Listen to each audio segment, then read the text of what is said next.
আজ আমরা যারা এখানে উপস্থিত, আমরা সবাই একরকম নয়। আমাদের আদর্শ আলাদা, অভিজ্ঞতা আলাদা, দৃষ্টিভঙ্গিও আলাদা। কিন্তু তারপরেও আমরা একসাথে বসেছি, আলোচনা করছি। কারণ আমরা সবাই দেশের জন্য, দেশের মানুষের জন্য ভাবছি। আর এই ভিন্নতা নিয়ে একসাথে কথা বলছি, একের পর এক শুনছি। এটাই গণতন্ত্রের আসল সৌন্দর্য। আমার আগে যারা সম্মানিত প্যানেলিস্টরা কথা বলেছেন, তাদের সবাইকে আন্তরিক ধন্যবাদ জানাই। আপনারা অনেক কিছু বলেছেন, হয়তো বা আমিও বলে ফেলবো। সো আমাদের একটা মাইন্ডসেটে আই থিঙ্ক সিমিলারিটি আছে। আমার খুব ভালো লেগেছে শুনে। আমি আজ এখানে দাঁড়িয়েছি ভিন্ন এক অনুভূতি ও আবেগ নিয়ে। বাংলাদেশের এই পলিসি লেভেলটায় আমার প্রথম বক্তব্য এটা। আমি এমন কেউ নয় যার কাছে সব প্রশ্নের উত্তর আছে বা সব সমস্যার সমাধান জানা আছে। তবু আমি বিশ্বাস করি, নিজের ছোট্ট জায়গা থেকেও সমাজের জন্য, দেশের জন্য কিছু করার আন্তরিকতা আমাদের সবার মধ্যে থাকা উচিত। আজ আমি এসেছি শুধু শুনতে, শিখতে এবং একসাথে কাজ করার মনোভাব নিয়ে এগিয়ে যেতে। Today's dialogue is about women shaping the nation. But before we speak about shaping the future, we must be honest about the everyday reality shaping women's lives in Bangladesh. My earliest understanding of women's roles in society came from my family, as it does for most of us. Long before we encounter policies or laws or institutions, our homes become our first classrooms. They teach us what is possible, what is acceptable, and what is expected. In my home, certain things were never questioned. It was never questioned whether a woman could pursue an exemplary medical career while raising a family. It was never questioned whether a woman could build a nationwide social welfare organization on her own merit. It was never questioned whether a woman was fit to lead, to command authority in a room full of men. And it was never questioned whether the men in our lives would stand alongside the women in their lives as equals. My mother continued to excel professionally as a cardiologist in government hospitals, often in patriarchal settings, because she had encouragement and support at home to balance both career and family. In 1979, my Nanu, Saida Iqbal Banu, began using her own home to open a free elementary school for vulnerable and disadvantaged children. What began as a personal act of care grew into one of the earliest NGOs in Bangladesh, Shurubhi, creating meaningful and lasting change in young people's lives. The belief that women's dignity must be recognized both privately and publicly was also reflected in my grandparents' lives and leadership beyond our family.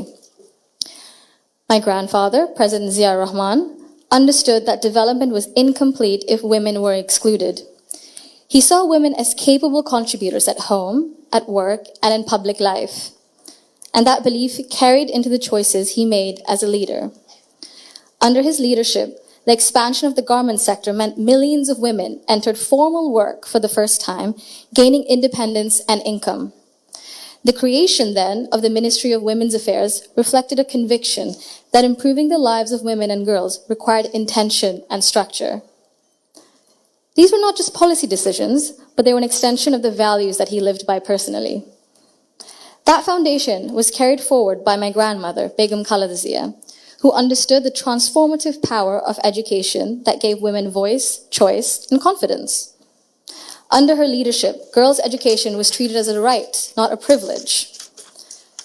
Free secondary schooling, alongside programs such as Food for Education, Cash for Education, helped keep millions of girls in schools and change the course of families across the country. Her female secondary school assistance project achieved gender parity for the first time in secondary education and became a model replicated beyond Bangladesh. আমি যদি একটু সময় নিয়ে actually একটা ঘটনা মনে এসেছে দাদুর ব্যাপারে, এটা বলতে বলতে। দাদু যখন আমাদের সাথে লন্ডনে ছিলেন গত বছর প্রথমের দিকে, উনি যখন এসেছিলেন তখন হাসপাতালে ছিলেন কিছু চিকিৎসার জন্য।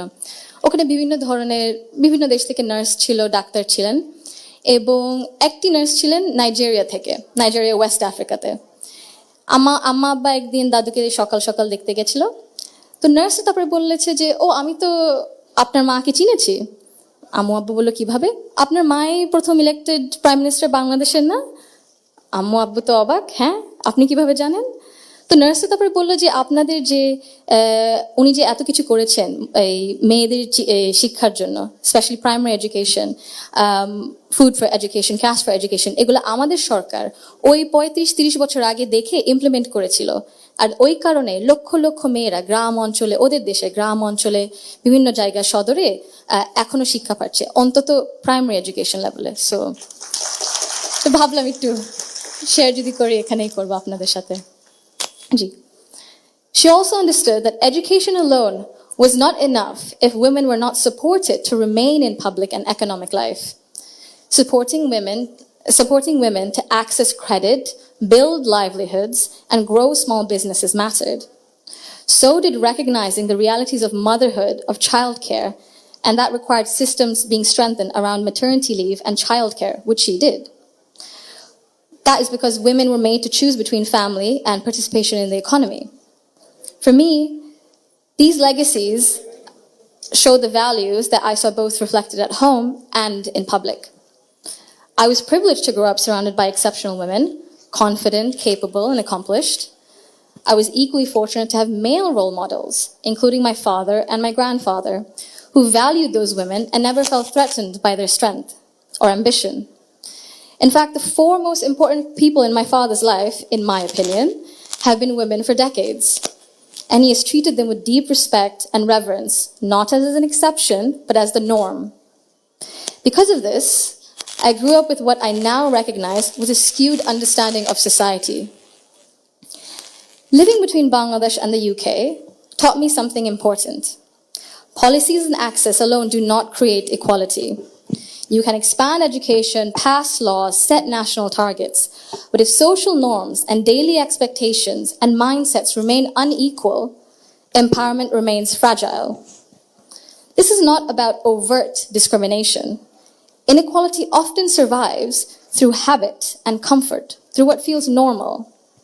In Bangladesh, women still perform around 85% of unpaid household and care work, spending over 7 times as many hours as men on this labor each day.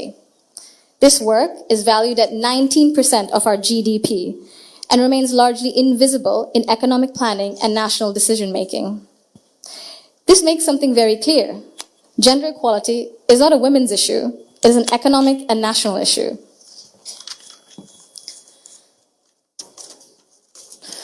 When women carry the bulk of responsibility, their participation in the formal economy suffers. Despite significant gains in girls' education, women's labor force participation in Bangladesh remains below 40% compared to over 80% for men. Women are far more likely to step back from paid work after marriage or childbirth, not because they lack ability or ambition, but because systems assume they will absorb the cost. This imbalance begins early. Girls are expected to adjust their ambitions around family needs, while boys are rarely taught that responsibility and care are shared obligations. Over time, this became structural and progress stalls. Women are already leaders, and many of those leaders are in this room today. Women who have carried institutions, families, movements, and communities forward, generation after generation. Bangladesh's progress bears your fingerprints, even when history has not always said your name out loud. This brings me to a central point. Belief means nothing without action. To the men among us, our fathers, our brothers, our sons, our husbands, our colleagues and friends, your support for women's rights matters.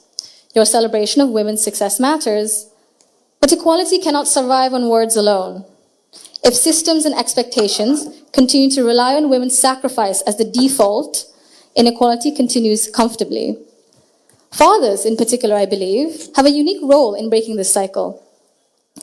I'm an only child, and I never was once made to feel that my parents wished for a son instead. My father once scolded someone for even asking that question. He understood that while I was treated with respect and care at home, the world outside would not always be the same. So he made sure that I could navigate it with confidence. What shaped me were not his speeches, but his consistency. Through his daily choices, he showed me what I should expect from the world. This is how change becomes sustained. When men confront in our lives, in our homes, unconscious bias honestly and model their behavior through respect and action, they create space for women not just to survive, but to thrive. In Bangladesh, the cost of inaction is visible. Girls' dropout rates sharply rise during adolescence. Women in public life, in leadership, face harsher judgment. In Bangladesh alone, there's a statistic that 78% of women have faced harassment online, primarily from Facebook. Education and opportunity collapse if inequality at home and in mindset remains untouched. And for a country facing climate change, economic and political transition, demographic pressure, Bangladesh cannot afford to sideline half its population through exhaustion and social expectation. When women are welcomed rather than sidelined, they do not only change their own lives, they change the future of their families and the future of the nation. If Bangladesh wants real progress, not symbolic success stories, but sustained national development, then empowerment cannot stop only at classrooms, only in offices or policies. They must reach our homes, our institutions, and our mindsets, and it must be the responsibility of all of us. I thank you all for engaging in an inclusive dialogue today that reflects the true spirit of progress. Thank you.